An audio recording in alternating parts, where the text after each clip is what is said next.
దశాబ్దోత్సవాల శుభాకాంక్షలు. ఈరోజు ఇక్కడికి చేసినటువంటి పెద్దలందరికీ నా యొక్క నమస్కారాలు.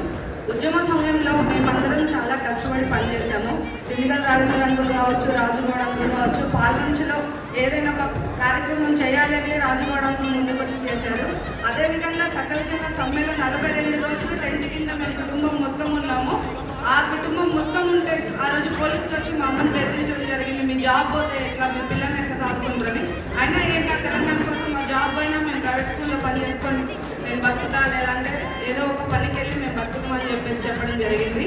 అదేవిధంగా వనమా గారు కాంగ్రెస్లో ఉన్నప్పటికి కూడా ఆ రోజు అక్కడ సకల జన సమ్మె జరిగినప్పుడు టెంట్ కిందికి వచ్చి మద్దతు తెలియజేయడం కావచ్చు. అదేవిధంగా అక్కడ ధూమ్ధామ్ జరిగినప్పుడు కూడా ఆయన పిలవపోయినా కానీ నేను వస్తాను, నేను తెలంగాణ వాదిని అని చెప్పేసి వచ్చి అక్కడ ఆయన కూడా మద్దతు తెలియడం జరిగింది. ఇంకా ఇప్పుడు వస్తే పార్టీలో ఉన్న వాళ్ళు చాలా వరకు ఉద్యమకారులు అయితే అట్లనే